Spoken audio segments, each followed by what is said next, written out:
Say I hear about an issue, or perhaps I look at a place in my hometown of Los Angeles and see, oh, that this area is underrepresented, this group is underrepresented.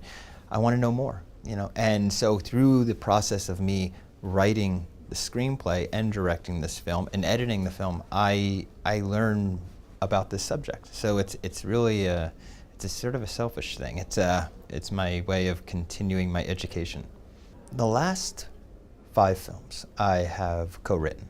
So usually it starts with just basically a brainstorming session where I get on the phone or meet my co-screenwriter in person, and we just talk about the possibilities. I do have to say the one thing that has been consistent is that we usually figure out the end very soon into the process.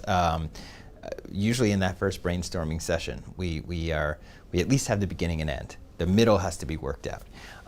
From that point on, it's really about getting to the point where I think that we are dedicated to this issue, dedicated to the subject matter. Because I'm involved with the writing process, I'm also directing, I'm also editing, I'm also seeing the film out into the world.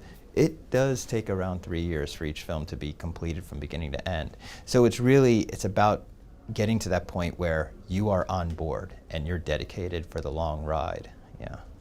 People that I've met in real life inspire a character sometimes, or sometimes it's an amalgamation of many people. My current film, The Florida Project, there is a character by the name of Bobby, played by Willem Dafoe. I would never have thought of this character unless through my research process I had met many motel managers who all had this thing within them that was a reluctant father figure of the motels that they were looking over. I mean, and the people who lived at the motels. So yes, I would say there's always some inspiration from real life people that help me create these characters. I love mixing it up. I love having seasoned actors interacting with first-timers, interacting with non-professionals. And when I say non-professionals, those are the ones that we just grab off the street the day of and say, be in our independent, and we never see them again. I've been very, very lucky, actually, to have found first-timers who have the knack, who understand the craft of acting, who have the gift of improvisation, and more importantly, for me, comedic improvisation. It really comes down to,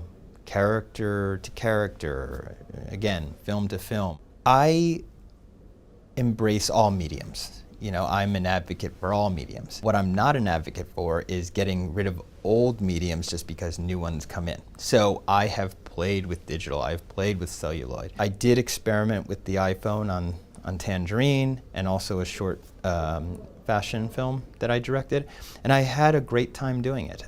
I just worked on 35, so that was a whole other experience, but it gave me something I really wanted. I wanted that organic, rich feel of something tangible up on the big screen that was acquired through a photochemical process. That's what I was looking for this subject matter. And so it's really about, it's again, project to project. You might start in a place where you're forced to shoot on a certain medium, but you quickly have to say, that's what got me to this place, but I'm going to have to now figure out how this movie can benefit from this medium, and how I can make this movie in a way where, looking back on it years from now, I can say, I am so happy I shot in that medium, because this film would not have been this film without that. I think the biggest challenge is simply is sticking with it. For so many years, if you're an independent filmmaker, you're barely paying rent. Before your work gets recognized, you're the only one who's going to believe in your work. The challenge was really just getting through the years, learning how to still stay in the industry, keep up on current technology, by taking editing jobs, by shooting corporate videos, by doing whatever I can do to keep fresh. And then you're suddenly in a place where the struggles of those earlier films that may not have gotten attention suddenly are getting attention because your current one is. So it works out in the end, but it is a long road. It's a long road, and it's just about sticking with it. I would say, as you're learning your craft of making films, you also have to learn the business side of filmmaking. and how to sell your film, and how to get it financed, number one, and how to, to sell your film after it's completed. That's something that I think you should tackle early on. Trust me, you'll need it. You'll need that business sense. I actually wish that I had a double major, one in one in film and one in business, or at least took business classes. I think that's a major thing. And then also, I would say just watch all films. You don't just have to watch the Criterion edition. Those are, you learn just as much, if not more, from watching bad films. Keeping yourself open to, when you're watching films, watch all genres. Watch all nationalities of films. I think it can only help you.